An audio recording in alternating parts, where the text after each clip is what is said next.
E hoje vamos falar sobre renascimento, identidade nova. Guarde isso, hein? Essa nova identidade que a gente recebe, ela é muito mais profunda do que simplesmente falar: agora eu sou filho de Deus, agora eu vou para o céu. Não, não. Nós vamos entender mais profundamente dentro do Evangelho de João. Então vamos ler porque não temos tempo a perder. Evangelho de João, capítulo 1, versículo 10. O verbo estava no mundo, o mundo foi feito por intermédio dele, mas o mundo não o conheceu. Veio para o que era seu e os seus não o receberam. Mas a todos quanto o receberam, deu-lhes o poder de serem feitos filhos de Deus, a saber, aos que creem no seu nome, os quais não nasceram do sangue, nem da vontade da carne, nem da vontade do homem, mas da vontade de Deus. Começamos então com este conceito. Jesus estava no mundo, veio na condição humana, fisiológica, material.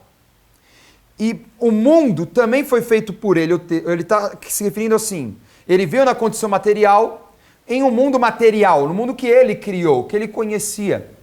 É tão interessante, Bispo G, nós somos do pó da terra mesmo. Uhum.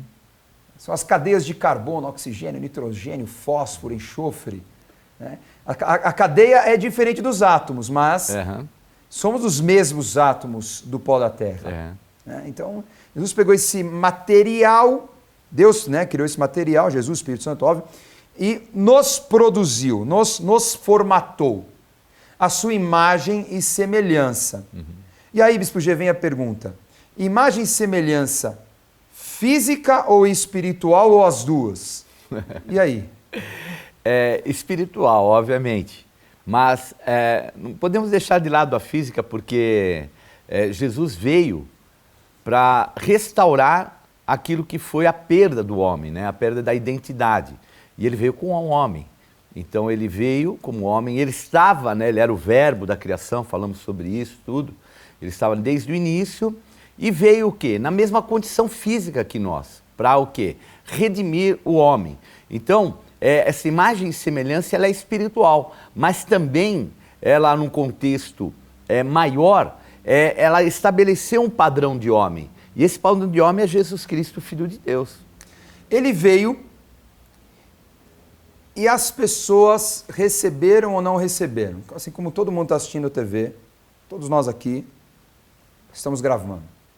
Nós podemos receber ou nós não recebemos. Isso é uma escolha totalmente pessoal. Eu não posso fazer a tua escolha. Você não pode fazer a minha. Eu faço a minha escolha, você faz a tua. Justo. É isso. Somos indivíduos diferentes. E cada um se responsabiliza pela sua escolha. Legal. Ele veio, mas não o receberam porque não o reconheceram. Então, Bispo G, nós vemos um embate muito forte durante a trajetória de Jesus, de como reconhecer que ele é o Messias. Alguns reconheceram, muitos não. Tá? Então falam assim: Jesus é um profeta. Vamos a cura. Vamos falar de um milagre. A viúva de Naim, o filho ressuscitou, e aí ela olhou e falou assim: um profeta está no meio de nós. Então a visão, o conceito dela é que era um profeta. O jovem rico reconhecia Jesus como um mestre, né? Como uma pessoa que conhecia muito, bom mestre. Então, assim, de um respeito, porque Jesus também era mestre, né, Bispo G? Era ou não era? Sem dúvida era. Então, o conhecimento que ele tinha, inclusive, Dani, nós não podemos espiritualizar demais as coisas, porque ele aprendeu até por aquilo que ele sofreu. Então, muitas das experiências que ele teve. E também ele recebeu uma formação. Então, às vezes, as pessoas desprezam muito a formação. E a formação é algo que é importante para que Deus possa nos usar. Então, a gente percebe que ele tem apenas 12 anos e ele já ficava debatendo com os mestres da lei. Então, não estava debatendo com qualquer pessoa, ele estava debatendo com aqueles que tinham potencial de geração para geração, desde nascença, conhecendo a lei, conhecendo a palavra, conhecendo os profetas, e de repente ele era alguém que debatia. Agora, como é que debatia? A porção e a parte de Deus, do Espírito Santo, estava na vida dele. Porque uma coisa é a gente conhecer a letra, a outra coisa é a gente saber a revelação. A luz, a revelação é nada mais do que tirar o véu e a luz vir sobre o quê? Sobre o que tem por trás. Então, por isso que alguns o reconheciam como profeta, porque não tinham a revelação completa. E também não se abriam, muitos não se abriam para ter uma revelação completa, porque não se adequava à expectativa que eles tinham. Porque a gente às vezes quer isso, né? Nós queremos que o nosso Jesus, o nosso Cristo, se molde àquilo que é a nossa condição, né? Infelizmente, por isso que muitos não creram nele. Então, não creram e tinham as suas figuras, vamos dizer assim, a sua leitura definida. Ah, ele é um mestre, é um profeta. E ele era mesmo, mestre e profeta. A gente pode também falar assim, ah, não, Jesus não era mestre nem profeta. Não, gente, ele era. Só que ele era mais do que um profeta e um mestre. Vamos lá. E são duas figuras muito importantes no Antigo Testamento, Bispo G. Nós vemos a figura do mestre e do profeta intensamente no Antigo Testamento. Mestre por causa do ensino das leis, né, para perpetuar o conhecimento das Escrituras. E a figura do profeta, que é aquele inspirado, que é aquele que fala. Inclusive, nós temos pessoas que tinham essas duas atuações. Verdade. Né? Por exemplo, né, Eliseu. Eliseu acho que era uma figura muito completa nisso. Né? É o cara inspirado e o mestre. Inclusive, eles eram chamados de formas diferentes. A gente traduz tudo como profeta, mas tinha o profeta mestre e tinha o profeta do ensino. Né? Como é que se comportava isso, Bispo G? Então, tem um termo usado que é o Nabi. Então, o Nabi era o profeta que era preparado na escola de profetas. Quem eram? Eram filhos de sacerdotes, eram descendentes da tribo de Levi. Então eles eram trabalhados, preparados para serem aqueles que iam conhecer as Escrituras, e em cima das Escrituras professarem, então levarem a palavra em cima. E havia os inspirados, né, que é a palavra roé, que é aqueles que tinham o espírito, sopro, a inspiração que vinha, que obviamente muitos deles tinham toda a bagagem, a estrutura de conhecimento, mas que vinha ainda o quê? Aquilo que não estava aparente, que vinha através do Espírito Santo. Porque nem tudo o que existe do mundo espiritual foi revelado. O Espírito Santo ainda nos revela muitas coisas e a gente tem que estar aberto a isso. Por isso esses dois tipos de profeta. E uma observação, Bispo G, que as pessoas acham que no Antigo Testamento não tinha atuação do Espírito Santo, que como se fosse uma coisa que só na graça. Isso é uma ignorância. Sem dúvida. O Espírito Santo se manifestava no Antigo Testamento inúmeras vezes. Não havia talvez a plenitude sobre os homens, mas ele se manifestava exatamente no ensino, exatamente na profecia. E vemos também os 5 ministérios apostólicos de Efésios 4:11, mestre e profeta. Quem consagrou o apóstolo Paulo, o apóstolo Barnabé, foram os profetas e mestres de Antioquia. Então são detalhes, só para as pessoas não confundirem os conceitos, porque existe muita loucura sobre isso, né? Sem dúvida. Leituras completamente erradas. Então Jesus, ele também figurava aquilo que eles já estavam acostumados a se relacionar, não eram pessoas más, é que eles conheciam essas atuações espirituais do mestre e do profeta. Jesus tinha essas duas atuações. Agora ele veio também e falou assim, calma gente, eu não sou só isso. Então pelos sinais, pela realização e pela sua morte e ressurreição, ficou claro, sou o Messias, sou o Filho de Deus. Jesus, ele é o teu Salvador. Pelo sangue dele você é perdoado. João vem trazer esse entendimento, esta revelação, porque quem recebe o Filho de Deus tem o poder, o direito, né? A palavra grega exousia, o direito, o poder. Você pode ser filho de Deus. Quem recebe se torna filho de Deus, a identidade muda, você não era filho de Deus, a tua condição era de escravo do diabo, do mundo. E você passa a ser filho de Deus, herdeiro e co-herdeiro com Jesus Cristo nas regiões celestiais. Então, ok, reconheci. Então, qual é o próximo passo, bispo? E eu lhe pergunto, bispo G, porque muita gente faz confusão com isso. Qual é a diferença de aceitar Jesus e se converter a Jesus? Então, Dani, existe assim dois processos chamados salvação na vida do homem.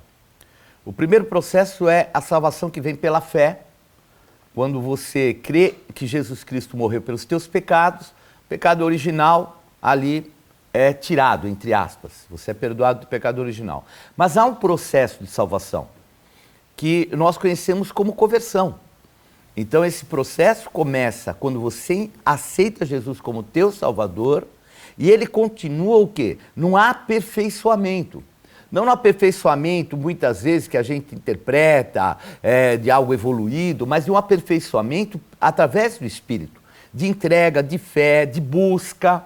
E esse processo vai o quê? Aperfeiçoando, porque qual é o objetivo que a Bíblia fala que a gente tem que alcançar? A perfeita varonilidade. E o varão perfeito, o homem perfeito, é Jesus Cristo. Então fica esse referencial, fica o processo de salvação e conversão para a gente buscar e atingir. E obviamente, se é impossível ou não, vai daquele que vai buscar. Eu vou buscar a perfeição. Com certeza. E quando você tem esse renascimento, essa conversão, você passa a viver pelo Espírito. Amém. A ser guiado pelo Espírito, a guerrear pelo Espírito. Efésios 6,12, porque a nossa luta não é contra o sangue e a carne, e sim contra principados, potestades, dominadores deste mundo tenebroso, contra as forças espirituais do mal nas regiões celestes. Então você é renascido no Espírito. Aí, Bispo Gê, eu vou fazer uma pergunta complicada. O que é Espírito? Bom, a palavra Espírito, que ela é usada tanto no Antigo Testamento como no Novo, é a palavra pneuma, né? No Novo Testamento, roer, que é palavra inspiração, é o sopro. O termo mais próximo para a gente usar é o sopro, é aquilo que nos enche. Tanto que os dons do Espírito, no Novo Testamento, é o termo pneumáticos. É aquilo que nos enche. Então o Espírito não é somente como às vezes as pessoas interpretam uma pessoa no contexto da forma de uma pessoa, mas ele é o quê? Ele é uma essência espiritual, algo que pode encher as nossas vidas e até transbordar. Então é algo muito mais profundo. E a gente percebe em vários momentos essa expressão do sopro. O batismo com o Espírito Santo, vem aquele vento impetuoso. Quando Jesus delega sobre eles o Espírito Santo, ele sopra sobre eles, recebei o Espírito Santo. Então, o termo mais assim é aquilo que nos enche. Então, quem renasceu em Cristo passa a ter essa natureza que o Bispo G disse, né? Passa a reagir espiritualmente. Então, todos têm lutas, todo mundo, galera. Todo mundo tem dificuldade, todo mundo vai enfrentar aflições. O que vai diferenciar? A forma como reage. Então, aquele que está cheio do Espírito passa a reagir espiritualmente. Então, talvez no momento de afronta, vamos dizer, alguém que te agride verbalmente, alguém que te machuque e tal, a tua reação seria fazer igual. Mas cheio do Espírito Santo, você fala, não, eu não vou fazer isso, eu não vou dar continuidade a esse plano destruidor. E não é fácil, né? Jesus diz assim, se alguém te bater, você dá a outra face. Ah, não, bispo. Você não sabe como eu sou, bispo. Nervoso, não aguento não. Isso aí é demais. Demais talvez porque você ainda não é aperfeiçoado. Porque a tua natureza carnal não está sendo dominada pela tua natureza espiritual. Mas nós temos exemplos de pessoas violentas que se tornaram mansas pela transformação. Então, não acho que não é possível, é completamente sendo transformado pelo Espírito Santo de Deus. Agora vamos ler João 1,14, que fala sobre a natureza espiritual que se fez carne. E o Verbo se fez carne e habitou entre nós cheio de graça e de verdade. Graça e verdade. E vimos a sua glória, glória como único Filho do Pai, como unigênito do Pai. Bispo G, olha que interessante. Nós vemos os homens querendo se tornar deuses. Todo mundo quer ser poderoso, todo mundo quer dominar, todo mundo tem o desejo do poder. Assim, eu gostaria de ser Deus, aquela coisa toda. E Deus vai na contramão dos homens. Deus se fez homem, Deus veio na condição de carne para salvar esse homem que quer ser Deus. Então é muito interessante como vai tudo na contramão da natureza humana corrompida, complexa, irascível, violenta, revoltante. Então ele veio assim, eu vim te salvar. Eu vim experimentar o que você experimenta todos os dias, eu vim sofrer o que você sofre, e eu vim te falar que existe outro caminho, que é você ter a natureza espiritual. Então eu, espírito, vim em carne, venci a carne, e agora eu te falo, você vai vencer a carne recebendo esta natureza espiritual. Vamos usar um exemplo, Bispo G, um dos melhores diálogos da Bíblia, que fala sobre renascimento espiritual. Vamos falar sobre Nicodemos. Vamos lá, João 3, versículo 1. Havia entre os fariseus um homem chamado Nicodemos, um dos principais dos judeus. Este de noite foi ter com Jesus e lhe disse: Rabi, sabemos que és mestre vindo da parte de Deus, porque ninguém pode fazer esses sinais que tu fazes se Deus não estiver com ele. A isto... Nem foi uma pergunta, hein? A isto, respondeu Jesus, em verdade te digo que se alguém não nascer de novo, não pode ver o reino de Deus. Olha, esse diálogo já começou quente, galera.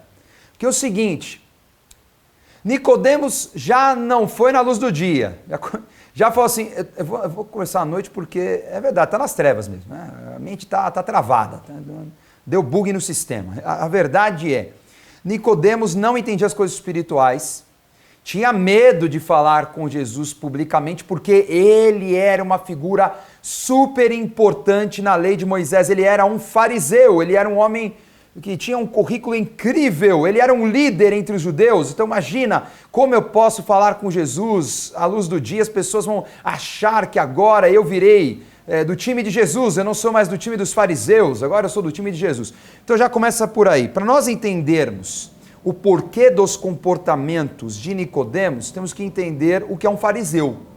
Ele era da doutrina dos fariseus. Bispo G, o que era um fariseu? Um fariseu, conhecia, né, o termo Hassidim, eles eram chamados os fiéis. Eles tinham uma prática de, entre aspas, venerar a lei, as escrituras, então os usos e costumes, assim por diante. Então a parte principal é que eles se consideravam os fiéis. Então não havia ninguém como eles, então eles eram radicais, mas radicais em algumas coisas, em outras eles deixavam meio que de lado, né, a passant. E a gente vê que Nicodemos era meio que assim. Ele ali viu que ele era um mestre vindo de Deus, mas ele precisava enxergar um pouco mais, não era só vindo de Deus, era o próprio Deus, né? Os fariseus eram uma doutrina da religião judaica, que é diferente do judaísmo de hoje, né? Uhum. Da religião judaica da época, extremamente preocupada com o rigor da lei, né? Então, por isso também que ele, olha, eu preciso falar com Jesus quando ninguém está vendo, porque imagina, eu sou um grande líder, e ele veio trazer uma doutrina diferente. Não é que Jesus não era rigoroso, Jesus não veio anular a lei, uhum, tá? Mas Jesus vai falar assim, não é pelo ritual que você vai para o reino dos céus. Não é porque quando você pratica mais ou menos a lei, quer dizer que você é bom ou é mal. Não é só isso. É importante você praticar as leis, porque afinal vieram de Deus. Uhum. Mas o reino de Deus vem para aqueles que têm o renascimento espiritual. O que nós temos que considerar, Bispo G, uma grande diferença de Nicodemos para os demais líderes. Uhum. Ele foi tocado por Jesus. É verdade. Ainda que ele foi pelo conhecimento, provavelmente, porque ele viu sinais, ok. Mas eles tinham aquela coisa, mais um profeta, não sei o que lá, tal. Não. Jesus falava diferente. Uhum. O povo estava maravilhado porque ele falava com autoridade. Ele não falava de obrigações, mas ele falava como era bom estar no reino de Deus. Então era muito diferente. E claro, quantos seguidores Jesus tinha, aquela revolução, aquela movimentação. Lembrando que Jesus estava em Jerusalém, hein? Uhum. Na Galiléia o negócio era ainda mais popular, né? Mas ele estava em Jerusalém. Então já começa quebrando o gelo, porque chamou de Rabi. Isso já explicou que era a forma de se chamar mestre, uma forma vamos dizer assim, honrada, muito respeitosa, muito formal. Jesus já veio quebrando esse rigor. Vamos falar assim, vamos parar com essa formalidade. Nós somos homens. E nós temos o mesmo interesse, conhecer mais do reino de Deus, certo? Certo. E já começou quebrando o paradigma. Ah, tu és o mestre vindo da parte de Deus. Por que você está falando da parte de Deus se você não conhece o reino de Deus? Viu isso que ele falou? Não foi isso no texto, bispo? Quer dizer, ele já dá aquela resposta assim, em verdade te digo que se alguém não nascer de novo, não pode ver o reino de Deus. Assim, você não pode falar do reino de Deus, você não tem certeza se eu vim da parte de Deus, porque você não nasceu de novo, você não conhece esse reino. Você conhece a lei, você conhece o texto, você conhece a letra, mas você não conhece esse reino ainda. Mas você veio buscá-lo. É interessante. Você não conhece, mas você tem interesse. Tá bom, começou bem. Você vem me procurar. E eu vou te apresentar. E o caminho é nascer de novo. Então agora ficou complicado. Porque, aí Nicodemos pergunta, né, no versículo 4, como pode um homem nascer sendo velho? Pode porventura voltar ao ventre materno e nascer segunda vez? E respondeu Jesus, em verdade te digo, quem não nascer da água e do Espírito não pode entrar no reino de Deus. Então, Jesus fala de ver o reino e agora Jesus fala de entrar. Então, quer dizer, se já nem tem como você falar sobre o reino porque você não conhece, porque você não nasceu. E para entrar, você tem que renascer. E mesma resposta, Bispo G, o cara era mestre, o cara era um líder religioso. Como é que ele tem a coragem de falar de voltar para a barriga da mãe? Isso é impossível. Então o conceito dele era carnal porque o relacionamento que ele tinha com a letra, com a religião era carnal, porque religião é carnal. É uma busca carnal. A resposta carnal vem de um homem que buscava tudo de uma forma carnal. E aí vem a pergunta, Bispo G. Jesus, com muita paciência, responde para ele, não tem nada a ver. Estou falando de nascer da água e nascer do Espírito. Maravilha. Bispo G, o que é nascer da água?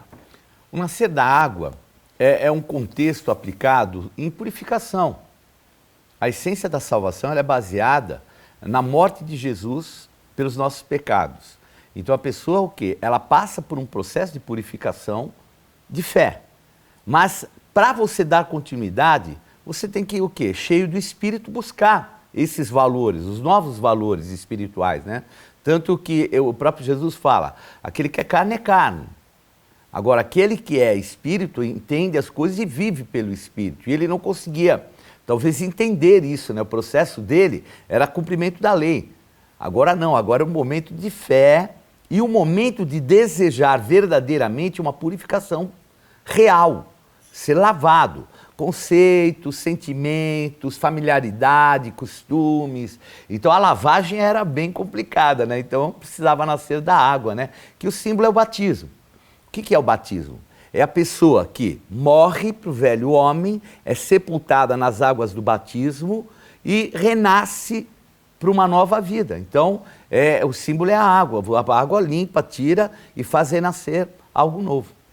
E interessante é que quem praticava muito o batismo, né, os mergulhos proféticos, era João Batista, precursor, que encerrou este ciclo da lei. Ele já veio mesmo, gente, já está acabando esse ciclo aqui. Esse ciclo da antiga aliança está acabando. E eu já venho falar que é por essa lavagem. E se teve um cara que bateu forte e duro contra os religiosos da época, foi João Batista. E falava raça de víbora, e agrediu os caras, e falava e tal. Não é pela lei, é pelo arrependimento. Que não adianta praticar a lei com o coração corrupto. Amém. Fingir. Né? E quando Jesus fala sobre os fariseus, sobre os escribas, é forte. É forte, está lá em Mateus 23. Ele fala bem claro sobre isso.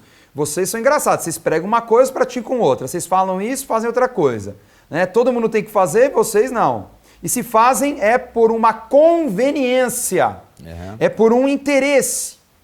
Então essa purificação é de sepultar o velho homem, se levantar como uma nova criatura. E aí vem o nascer do Espírito. Bispo G, o que é o nascer do Espírito? Então, Dani, olha, o que você colocou é tão sério, porque o que é a lei? A lei, ela foi feita para um povo que estava saindo, deixando de ser escravo, para se tornar proprietários de uma terra prometida. E o processo da lei foi o processo no deserto.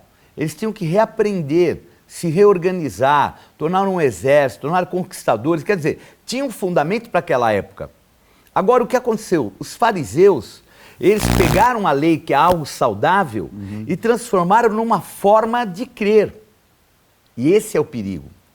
Porque a manifestação espiritual, ela não vem por uma maneira de crer em algo instituído. Ela vem por um passo de fé, de entrega e de busca. Então, nós temos que aprender a buscar o Espírito Santo, por isso que não é somente alguma coisa que é dado. Então, a pessoa se converte, mas tem que haver uma busca, porque com a lei ficou definida uma coisa muito clara, ficou mais denunciado ainda que o pecado existe.